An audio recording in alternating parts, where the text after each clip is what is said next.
Resilient Hurricane Beryl with its sights set on the Yucatan Peninsula and then a track into the southwest Gulf of Mexico. Your forecast across the Caribbean and the Bahamas starts right now. This is Meteo Mundo. Hi friends, Rusty back here at Meteo Mundo. Great to see you on this Thursday afternoon. A happy 4th of July to my fellow Americans, or as our UK friends call it, Happy Treason Day, peasants. Coming up in this video, we're going to take a look at Beryl, the impacts it's going to bring to the Yucatan, and then its forecast track into the southwest Gulf of Mexico. I thank you for joining us for our 12-hour live stream yesterday as we track Beryl over Jamaica, impacts to Jamaica, and then impacts to portions of the Cayman Islands overnight. Thank you for sending me all of your pictures and videos. We showed some of those on the live stream, got some more even after the live stream ended. Want to show you some of those now. Really tells the story from those areas. We'll start off with Marcel Brandon here in the St. Thomas area of Jamaica. That's the southeast side of the island. Look at the trees dancing. The same thing with the power lines here. They lose a tree right there. That is a very common sight through a lot of Jamaica, that kind of wind and tree damage. Then look at this intense video from Treasure Beach, Jamaica. That's the southwest part of the island, St. Elizabeth Parish. Look at those winds. Those are wind gusts well over 100 miles an hour. That's the northern eye wall of Beryl brushing the southwest part of the island. The power lines just holding on for dear life. Unfortunately, the reports out of Treasure Beach this morning, as you would expect, extensive damage to homes, roofs. It's a fishing village, boats obviously damaged, power gone. It's unfortunately utter devastation in that area.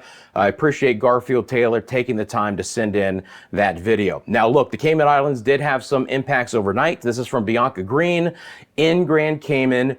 Obviously, it wasn't as intense. They had tropical storm conditions in the Cayman Islands overnight. There were some power losses. There were some storm surge issues.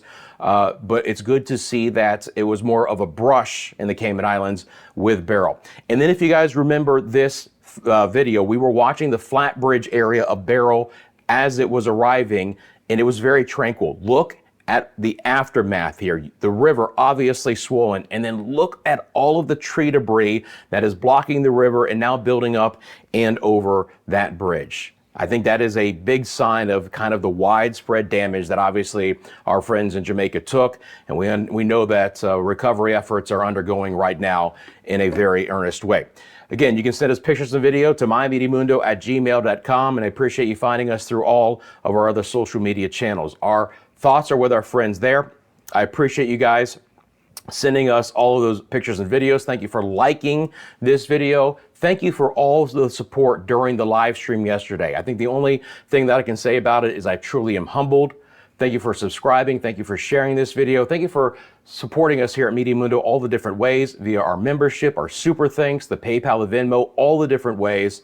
Truly, truly appreciate it.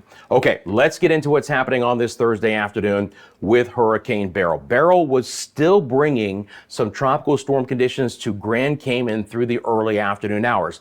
The back end of Beryl is now beginning to exit the Cayman Islands, and now all sights are going to be set on what Beryl is going to bring to portions of the Yucatan.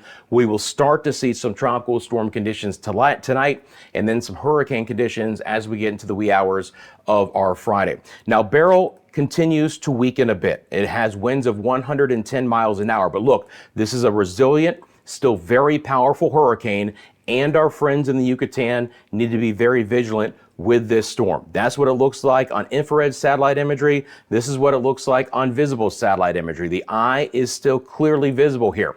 Beryl is fighting wind shear, but Beryl is still continuing to hold on. The pressure has gone up a little bit here, but again, this is a storm that is going to bring potentially higher impacts to the Yucatan, even as a Category 1, if it were to continue to weaken. Now, the hurricane warning is in effect for the areas in red from Cancun south, close to Chetumal there, but the main impact areas that we're going to be looking at will be from Tulum north to Cozumel and Cancun. Those are the areas that could have the most significant impacts from Beryl, being on the northern side of the eye with all of the onshore winds and the higher storm surge. So the newest statistics from Beryl: Cat 2, winds of 110, pressure up to 974, still has that fast forward speed west-northwest at 18, located 275 miles east-southeast of Tula, Mexico. All right, now on the forecast track, that's going to be moving into the Yucatan again early overnight. Should lose some strength as it crosses the Yucatan and then emerge into the southwest Gulf of Mexico as a tropical storm. The forecast then slows up Beryl in the southwest Gulf, perhaps giving it enough time to regenerate back to hurricane strength before making landfall either North Mexico or the south coast of Texas. But as I've said, the models differ fairly greatly in the southwest Gulf, and all residents along the west coast of the Gulf of Mexico through Texas really need to keep a vigilant eye on Beryl late Sunday and into Monday. European model is basically down that center line, tracking it again into North Mexico, potentially South Texas, but there are some outliers here that are a little bit farther off towards the east, which take more of Texas and the more of the Texas coastline into play with Beryl. So that's something I'll be closely monitoring. Looking at the model intensity here from Beryl, again, most knock it down well into a tropical storm as Beryl moves over the Yucatan, and then that slow regeneration where most of the models try and get it either to a high-end tropical storm or back to a low-end Category 1 hurricane. But all of them keep Beryl going as Beryl emerges back into the southwest Gulf of Mexico. So let's talk about what's going to be happening here in the short term for our friends in the Yucatan here, all right? So again, Beryl continues to move in. There's a good flare-up of thunderstorms already on the western side. The eastern side is a little bit more devoid. Again, on the forecast track here, I'm going to bring on the official cone and the official cone of uncertainty and then that center line because we want to really talk about this area right here. Okay, Tulum on over towards Cozumel, Cancun. On the northern side of that, right, is where we're going to have the onshore winds. We're going to have the winds going onshore. That's where we're going to have the highest storm surge issue. So it is going to be quite imperative as to where the center moves onshore. Anywhere south of there will have the west to southwest winds, the offshore winds, and the storm surge issue won't be nearly as prevalent, all right? So I'm not expecting a high storm surge Chetumal South, Belize City, down towards the Guatemala coastline, northern Honduras, including Roatan. Surf and sea conditions will obviously be elevated. There will be some rain in these areas, but again, really focused on Tulum north into Cozumel and Cancun. Those are the spots here on the Yucatan that are going to have the biggest issues. This will then cross across the Yucatan towards Merida and then work its way into the southwest Gulf of Mexico. But again, the red flashing is your hurricane warning. Now, northern Belize could still get some heavy rain out of this, and that's an area that's had a lot of heavy rain, and the rest of the Yucatan has as well. So there are going to be several different hazards we have to watch out for. So the potential in the Yucatan looks like this. Hurricane force winds, especially in gusts, but sustained hurricane force winds are also likely where Beryl moves onshore. A storm surge at the center and north of where we have landfall of 3 to 5 feet. It'll be a little bit less south of where the eye moves inland. 4 to 6 inches of rain, locally up to 10 inches of rain is possible. Again, that's anywhere from about 100 to 250 millimeters of rain. This kind of rain could lead to some flash flooding, and there's going to be some large swells that come along for the ride. Speaking of that, you can see that in the wave height and direction here. Again, as we get into, and this is going to reset here in just 1 second right here, we could have some double-digit swells trying to move into portions of coastal the Yucatan and Central America. Then obviously Beryl's going to bring some wave action here to the western side of the Gulf of Mexico. So look for increasing surf and sea conditions in those areas starting later today, and then for the Gulf of Mexico as we get into our Saturday night, and then even into Sunday and Monday again. Just that fresh, strong east wind there also through the Caribbean in the eastern sides of the Western Atlantic, excuse me. So again, we're looking at the HAFS model here. Now it's right in the middle of its run, and it's going to show you a landfall into North Mexico, but we're going to stop it. We're going to play it again as it's exiting the Cayman Islands. The HAFS model initialized properly with winds of right around 115 miles an hour. So again, you can see it crossing the northern portions of the Yucatan. It does emerge with a low-level circulation still intact. It does strengthen back into a Category 1 hurricane on the HAPS model, and it does move onshore in far north Mexico, just south of the Texas border. But again, there are some models that are a little bit farther off towards the east, so certainly South Texas needs to stay very vigilant and keep a very close eye on what's going to be happening with Beryl. So let's look at kind of the whole here, and then we'll move on to Invest 96L. Again, we're going to be really watching our friends here in the northern sides of the Yucatan. Anywhere north of where the landfall is going to have the most intense weather. Obviously, this will include Cancun and Cozumel. So for those folks visiting, just make sure you check in with your local officials, the local government, whatever is being advertised as the steps you need to take. Please take this, because again, even though Beryl is weakening, it is still forecast to be a Category 1 hurricane just offshore with winds of still 90 miles an hour.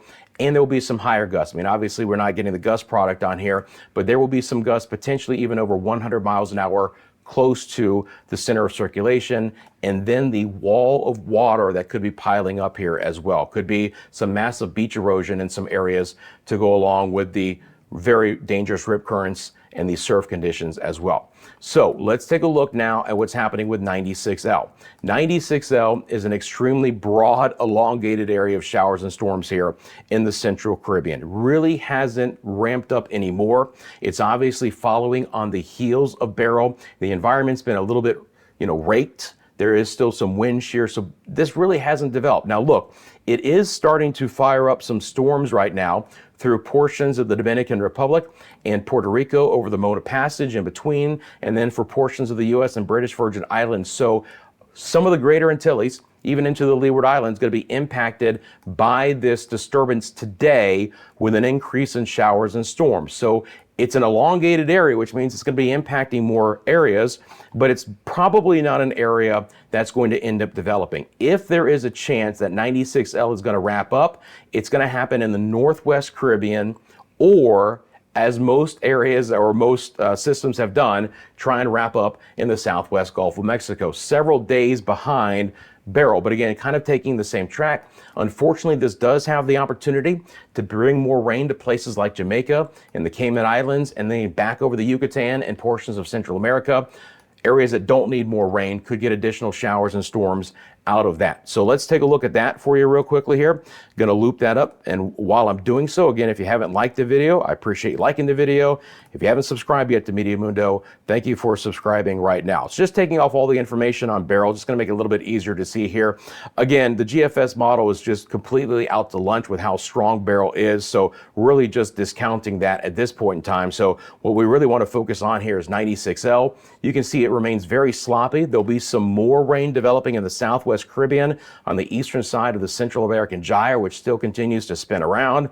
And you can see this big old blob of rain trying to work its way towards Central America and the Yucatan as we go 5 days out. Notice that there is nothing really here to see as far as a wrap-up of any kind, but I'll be watching that. And again, potentially, if this broad area gets into the Southwest Gulf of Mexico, we could try and see something spin up a little bit more as we get into mid or late next week. But the possibility of that is 20% or less. For the Bahamas, scattered afternoon showers and storms are going to be likely here during this time, but there is no organized storm system coming your way.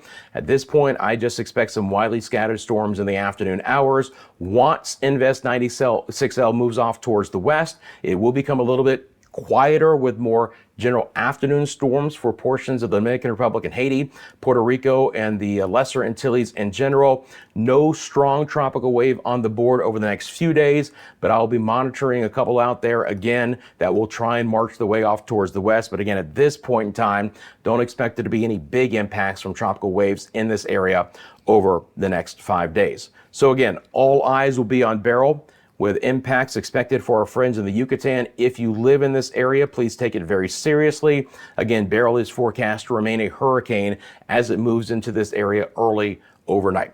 I'll promise you I'll keep you updated here.